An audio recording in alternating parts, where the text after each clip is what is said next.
I'm gonna share why I use both the word God and universe, and why I think either fit, and whatever word you choose for the divine. I personally believe that there is no wrong word to pick if your intention is to point towards the source, God, whatever you want to call it. So I use both God and universe interchangeably. Sometimes I use the word source. Those are the main words that I use. Spirit, the divine. Okay, I use a few different words. And I use all of these words because ultimately the words themselves are merely symbols pointing in the direction of something that is beyond description. God, in its truth, is beyond something that we can describe. You can't just you couldn't even write a whole book or a whole library of books on God and truly be able to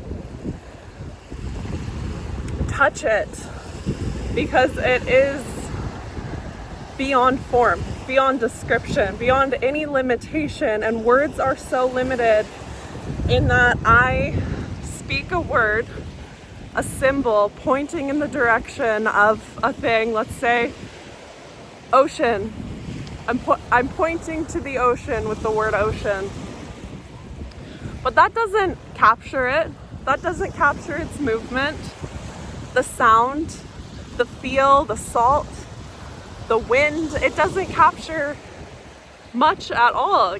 It's a word, so you know what I'm pointing towards, but it's not the actual thing. So the words describing the divine are the same. God cannot describe God. Universe cannot describe the universe. And I see where people kind of get up in arms about this. God, the term, comes with a lot of religious baggage, but it doesn't necessarily have to be tied to any religion. It's merely a pointer towards the creator, the source, all that is. It is merely a pointer. And some people do use the term God in a religious sense, believing in a specific image of God that they have read about. And that's where I think a lot of resistance comes up with the word God. I personally use it because I don't equate it to any sort of religious image. And it's just like a straightforward term. So I use the word God. But I also use the word universe, which I think can be misunderstood as well, because saying universe, to me, it captures everything. It does point towards everything. It does point towards God. But you could also hear the word universe and not be thinking about the creator, the source of the universe, and instead be thinking about the creation of the universe, the thing that is the universe. So I also see how that term has, it doesn't fully resonate with people either.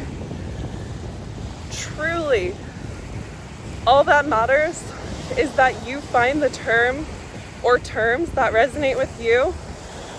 Know that in using those terms, your intention is of the Most High.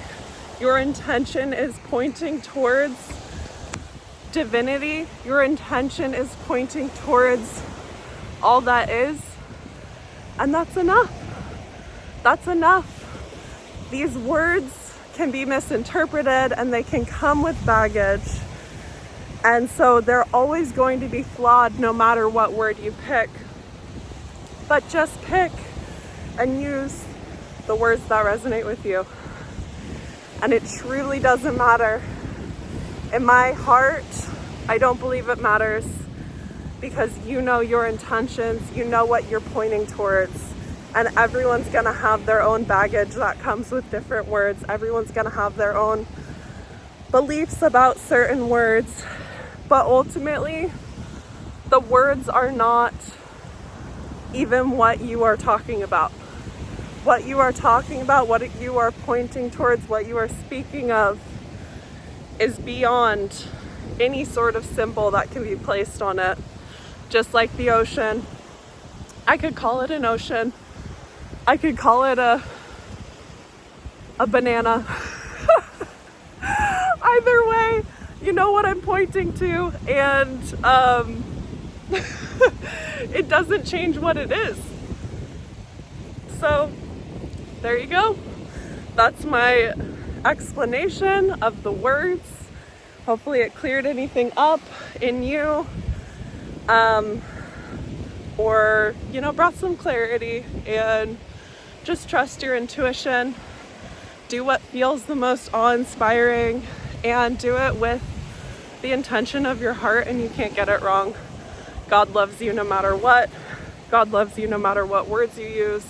God knows what you mean by the intention in your heart and your soul, not by the words that you use. So there you go.